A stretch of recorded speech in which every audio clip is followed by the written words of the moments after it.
Hey my friends, it's Chris here with the next week of digital confirmation. Our lesson this week, I believe we're up to week 9 already. It's a new hero emerges.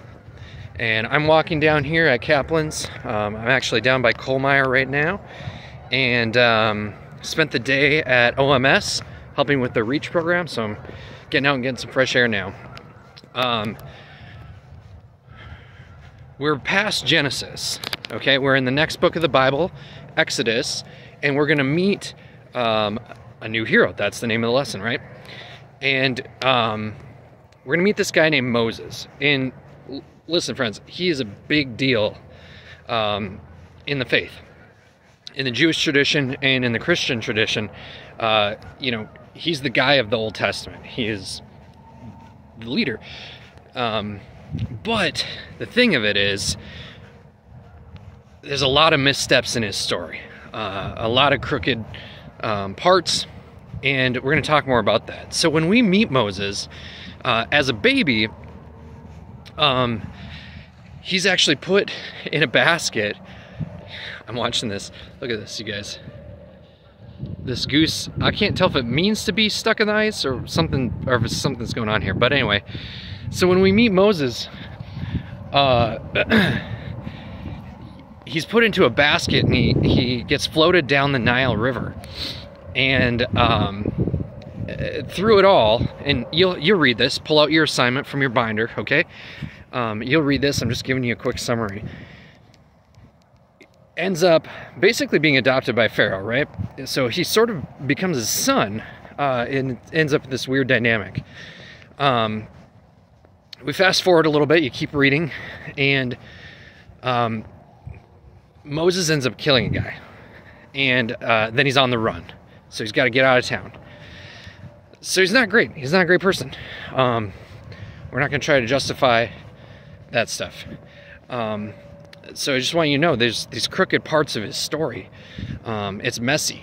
And he's not who, maybe we would expect the kind of person that God would pick. I'm gonna head out on the dock here and get to our next spot. All right, here we are. Look at that view. What an afternoon, huh? Sorry about that. Okay. So Moses is not the guy that we would expect. Now, this is one of my favorite parts of Moses' story, is God calling him, sending him on, choosing him to be this person. I'm gonna make sure I don't drop my phone in the lake. You'll never see this then. Now, all right. Moses is out in the wilderness, and you might remember this story from Sunday school, the classic story. Moses encounters a burning bush, and it's a situation I can't really imagine, because I don't know what that would be like to all of a sudden see something that is on fire but not being engulfed in flames. And then God speaks and tells him that he needs to lead his people. He needs to go to Pharaoh and release the Israelite people. And Moses has a bunch of excuses. And you'll notice this. Right away, he's like, no, I think you got the wrong person. I'm not the right person. Who am I that you would pick me, God? And he has some other excuses. He's like, they won't believe me. Why would they believe me? Who should I tell them sent me? They're not going to believe it. And it just doesn't, he's like not seeming like the guy, right? They won't believe me. I can't do it. I'm a terrible speaker. He's got at least 4 excuses right there. And through it all, God says, you can do it. I'll be with you. Tell them, I am sent you.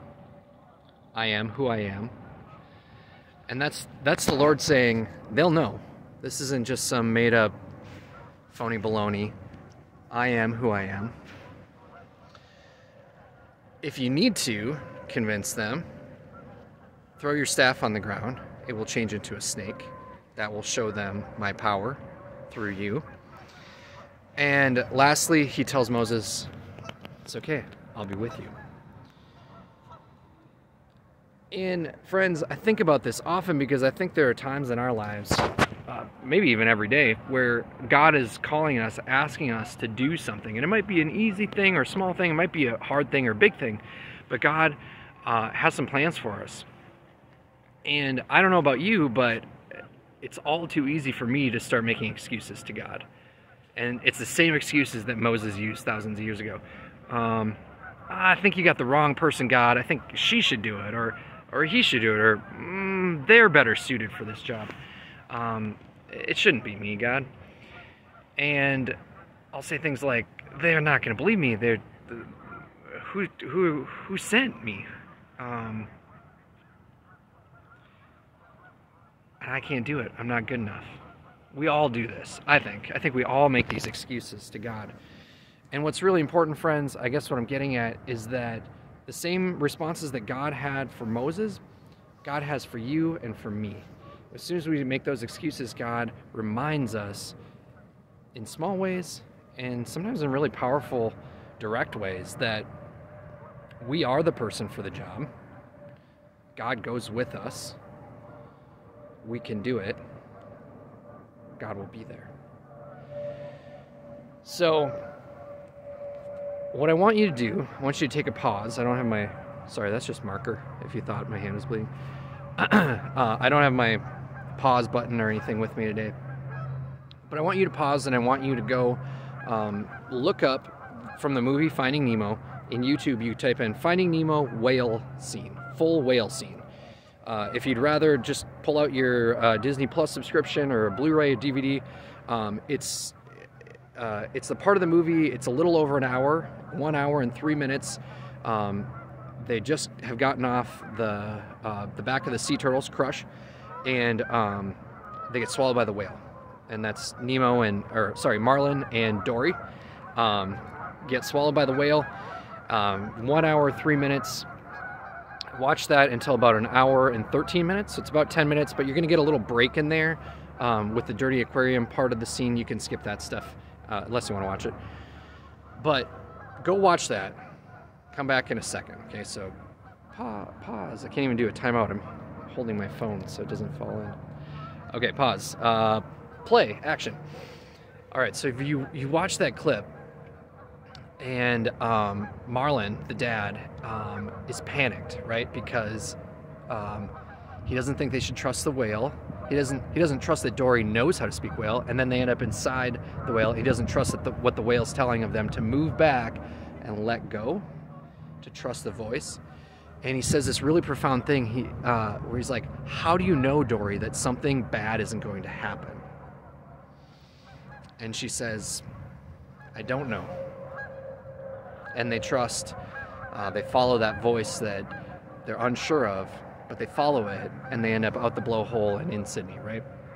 So it's a little illustration, kind of goofy way to get around and illustrate this, that, you know, Moses, he had to listen to a voice that he wasn't sure about.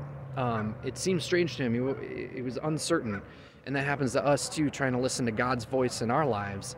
It seems strange or uncertain. We're not sure. We struggle to trust. And that's the whole lesson, friends, is that we do have to trust that God's voice is guiding us and leading us.